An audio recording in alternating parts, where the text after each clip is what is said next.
ভারতবর্ষ সামরিক শক্তিতে বলীয়ান হচ্ছে একটু একটু করে।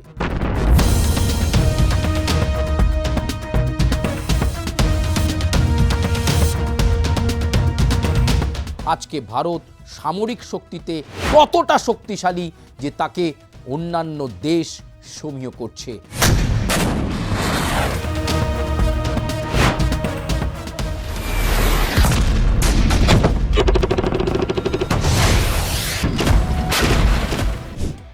সে এশিয়া হোক বা ইউরোপীয় কান্ট্রি হোক, সকলে জেনে গেছে ভারত এখন প্ল্যান অফ অ্যাকশনের ওপর চলে, আর সেটার ওপর নির্ভর করেই ভারতবর্ষ সাফল্যের মাপকাঠি মেপে ফেলেছে অনেক আগে থেকে।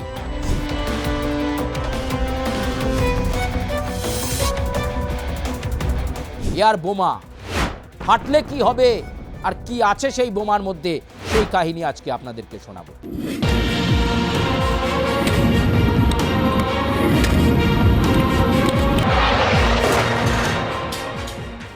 নমস্কার, আমি সুচারু, আর আজকের প্রতিবেদনে আপনাদেরকে স্বাগত জানাই। আজকের প্রতিবেদন আমরা যে বিষয় নিয়ে রাখতে চলেছি, আর খানিকটা পরেই আপনাদের কাছে সবটা জলের মতো পরিষ্কার হবে। আপনারা বিভিন্ন প্রতিবেদনে বিভিন্ন সময় দেখেছেন বিভিন্ন দেশের সামরিক শক্তিতে বলীয়ান হওয়ার কাহিনী আমরা আপনাদের সামনে পর্যায়ক্রমিকভাবে তুলে ধরেছি। কখনো আমরা রাশিয়ার কথা বলেছি, কখনো আমরা আমেরিকার কথা বলেছি, কখনো আমরা ইরানের কথা বলেছি, কিন্তু আজকে আমরা বলবো আমাদের দেশ ভারতবর্ষের কথা। যে ভারতবর্ষ সামরিক শক্তিতে বলীয়ান হচ্ছে একটু একটু করে। অতীতের নানা অভিজ্ঞতা, আর সেখান থেকে সেই অভিজ্ঞতা সঞ্চয় করে ভারত নিজের বুনিয়াদ নিজে তৈরি করেছে। এই যে আধুনিক বিশ্ব, এই যে ভূ রাজনীতি, তাতে নিজেকে শক্তিশালী প্রমাণ করতে গেলে যেটা সবচেয়ে বড় দরকার সেটা হলো প্ল্যান।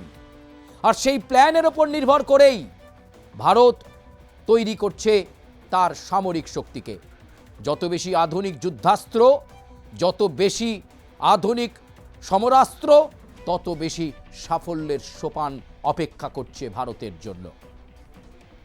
আজকে আত্মনির্ভর ভারতে তেমনই এক কাহিনীর কথা বলবো, তেমনই এক সাফল্যের সোপান তৈরির কথা বলবো, যা তৈরি করে ভারত এই মুহূর্তে সামরিক শক্তিতে একটা দৃষ্টান্ত স্থাপন করল। সেই জয়গাথার কথা বলবো। আমরা আগে অনেকবার বলেছি যে অর্থনীতিতে ভারতবর্ষ গোটা বিশ্বের কাছে একটা তৃতীয় বিকল্প হিসাবে উঠে আসছে। আর এবার আপনাদেরকে বোঝাবো আজকে ভারত সামরিক শক্তিতে কতটা শক্তিশালী যে তাকে অন্যান্য দেশ সমীহ করছে। এশিয়া তো বটেই, এমনকি অন্যান্য দেশেও একই রকমভাবে ভারত আজ কদর পাচ্ছে। তার একটাই কারণ, সে এশিয়া হোক বা ইউরোপীয় কান্ট্রি হোক, সকলে জেনে গেছে ভারত এখন প্ল্যান অফ অ্যাকশনের ওপর চলে, আর সেটার ওপর নির্ভর করেই ভারতবর্ষ সাফল্যের মাপকাঠি মেপে ফেলেছে অনেক আগে থেকেই। আজকে এরকমই এক এয়ার বোমার কথা আপনি বলবো। এয়ার বোমা ফাটলে কি হবে আর কি আছে সেই বোমার মধ্যে, সেই কাহিনী আজকে আপনাদেরকে শোনাবো। কিন্তু তার আগে আরেকটু ইতিহাসে ফিরে যাব। আপনাদের নিশ্চয়ই মনে আছে বালাকোট এয়ার স্ট্রাইকের কথা। জৈশ-ই মোহাম্মদের মতো বিচ্ছিন্নতাবাদী গোষ্ঠীর লঞ্চ প্যাড বালাকোট এয়ার স্ট্রাইকের মাধ্যমে ধ্বংস করে দিয়েছিল ভারতবর্ষ। ভারতবর্ষ বুঝিয়ে দিয়েছিল এ ভারত অন্য রকম, এ ঘুষেগা ভি और মারেগা ভি। সেইটা প্রমাণ হয়েছিল। পুলওয়ামাতে সেনার গাড়িতে হামলা এবং সেই বিস্ফোরণে ৩৫ থেকে ৪০ জন সেনা জওয়ানের মৃত্যু হয়েছিল। তার প্রতিশোধ নিতেই হয়েছিল রাতের অন্ধকারে বালাকোট এয়ার স্ট্রাইক। সেখান থেকে অনেক অভিজ্ঞতা সঞ্চয় করেছিল ভারত। পরবর্তীকালে আমরা দেখেছিলাম কাশ্মীরে বৈশরণ উপত্যকায় নিরপরাধ ২৬ জন পর্যটককে অকাতরে গুলি করে হত্যা করেছিল বিচ্ছিন্নতাবাদীরা। তার জবাবও ভারত দিয়েছিল সীমান্তের ওপারে গিয়ে। আর তখনও বুঝিয়ে দিয়েছিল ভারত যে সামরিক শক্তিতে তারা কতটা অ্যাডভান্সড এই মুহূর্তে অপারেশন সিঁদুর।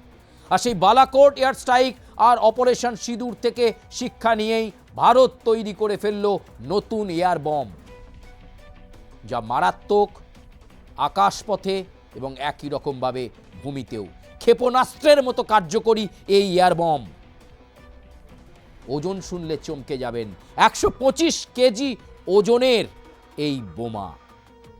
কি নাম তার? আসুন চলুন আজকের এই বিস্তারিত প্রতিবেদনে নজর রাখি। লেজার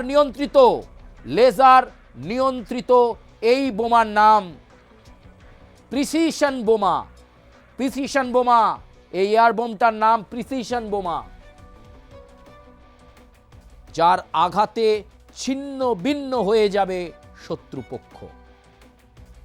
কি কি ফিচারের মধ্যে রয়েছে আজকের এই প্রতিবেদনে, তারই ইন্টেন্সিফাইড ইনফরমেশন আমরা আপনাদের কাছে দেওয়ার চেষ্টা করব। দেখুন কি কি আছে এই প্রিসিশন বোমার মধ্যে। সামরিক পরিভাষায় এই প্রিসিশন বোমা হচ্ছে একটা এয়ার বম, আদতে মার্কিন বাংকার ব্লাস্টারের ভারতীয় মিনিয়েচার। ভারতীয় বায়ুসেনার সুখোই 30 MKI এবং জাগুয়ার যুদ্ধবিমান ব্যবহারের জন্য দেশীয় প্রযুক্তিতে তৈরি 125 কেজি ওজনের এই বোমা। অর্থাৎ টেস্টেড হয়ে গেছে ভাই, পরীক্ষা নিরীক্ষা হয়ে গেছে। কিসে কিসে করে পরীক্ষা করা হয়েছে বোমাটাকে, এই এয়ার বোমাটাকে? সুখোই 30 MKI আর জাগুয়ার, এই দুটো যুদ্ধ বিমানে ফিট করে দেখে নেওয়া হয়েছে।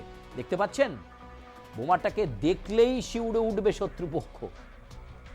এই এয়ার বম 125 কেজি ওজনের, যা শত্রুপক্ষকে নিশ্চয়ই আতঙ্কিত করবে এবং যার আঘাতে ছিন্ন ভিন্ন হয়ে যাবে সবকিছু। তার কারণ কি, আর কি কি ফিচার আছে, চলুন আরও একবার দেখে নিই। আর কি কি ফিচার, আর কি কি বৈশিষ্ট্যে সমৃদ্ধ এই প্রিসিশন বোমা, সেইটা কিন্তু আজকে আমরা একটু দেখে নেওয়ার চেষ্টা করব।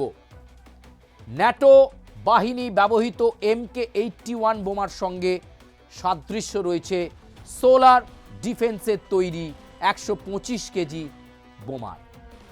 অর্থাৎ ভারত এই যে এয়ার বম বা প্রিসিশন যে বোমা তৈরি করেছে, তার সঙ্গে মিল রয়েছে ন্যাটো বাহিনী ব্যবহৃত MK-81 এর যে বোমা। এই MK-81 এটা একটা খুব শক্তিশালী বোমা, ঠিক এক সম ক্ষমতা সম্পন্ন এই প্রিসিশন বোমা। সেই কারণে এ কথা বলা হচ্ছে। এবং সোলার ডিফেন্সে তৈরি, টোটালটা একটা সোলার সিস্টেমের মধ্যে রাখা রয়েছে। আপনারা এই বোমার সকেটটাকে দেখতে পাচ্ছেন, 125 কেজি এয়ার বম সোলার গ্রুপের, ঠিক তার আদলটা কিন্তু ওই ন্যাটো বাহিনীর ব্যবহৃত MK-81 এর মতো। তারপর তবে এটি পশ্চিম ইউরোপ এবং রাশিয়া দু দেশে তৈরি যুদ্ধ বিমান থেকেই ব্যবহার করা যাবে। অর্থাৎ রাশিয়া এবং পশ্চিম ইউরোপের যে বিমানগুলো রয়েছে, যুদ্ধ বিমানগুলো রয়েছে, তার মধ্যে এটা অনায়াসে ফিট করে যাবে এবং অনায়াসে ভেরিফাইড মিশন বা অভিযান যাই বলেন না কেন সেটা করা যাবে। বোমাটিতে দুটি ওয়ারেড আছে। কটা? দুটি ওয়ারেড রয়েছে এই বোমাটার মধ্যে। প্রথমটি কি করবে? প্রথম ওয়ারেডের কাজ হচ্ছে শত্রুপক্ষের বাংকার এবং অন্যান্য ইমারতের কংক্রিটের আস্তরণ ভেদ করবে। দুখানা ওয়ারেড আছে, ভালো করে ভাবুন। আপনি মনে করুন সুখোই 30-তে ওটাকে লঞ্চ করে দেওয়া হয়েছে, এবার সেটা আঘাতের দিকে যাচ্ছে। যেই আঘাতের দিকে যাবে তার একটা ওয়ারহেড ঠিক শত্রুপক্ষের যে বাংকার থাকবে বা কংক্রিটের ওয়াল থাকে, অনেক সময় শত্রুপক্ষ নিজেদের প্রতিরক্ষার জন্য তৈরি করে, সেটাতে ভেদ করে ভেঙে তছনছ করে দেবে। একটা ওয়ারহেডের কাজ হচ্ছে এটা। আর আরেকটা ওয়ারহেড তখন কি করবে? এরপরে দ্বিতীয় ওয়ারহেডটা হচ্ছে বিস্ফোরণ থেকে ছিটকে যাবে অসংখ্য শার্প নেল। দ্বিতীয় ওয়ারহেডের কাজটা বিস্ফোরণ বা এই যে আঘাত, সেটাকে ভয়াবহ রূপে রূপান্তরিত করা। এত জোরে বিস্ফোরণ হবে এবং তার থেকে যে শার্প নেল, সেই শার্প নেলগুলো মুহূর্তের মধ্যে বেরিয়ে ক্ষতি বা ধ্বংস লীলাটা বেশি চালাবে, শত্রুর ক্ষতি অনেক হবে, শত্রুর ক্ষয়ক্ষতির পরিমাণ হবে ভয়াবহ, মারাত্মক হবে, বীভৎস হবে, এমনটাই বলা হচ্ছে। কারণ এর মধ্যে প্রচুর শার্প নেল দেওয়া রয়েছে। যখনই ওয়ারহেডটা হিট করবে ওয়ারহেড, যখনই এই বোমাটা হিট করবে, বোমা হিট করার সঙ্গে সঙ্গে, এই এয়ার বোম বা প্রিসিশন বোমা হিট করার সঙ্গে সঙ্গে সেখান থেকে বিস্ফোরণের পর শার্প নেলগুলো কয়েক সেকেন্ডের মধ্যে এই শার্প নেলগুলো ছিটকে গিয়ে ক্ষতবিক্ষত করবে শত্রুপক্ষকে।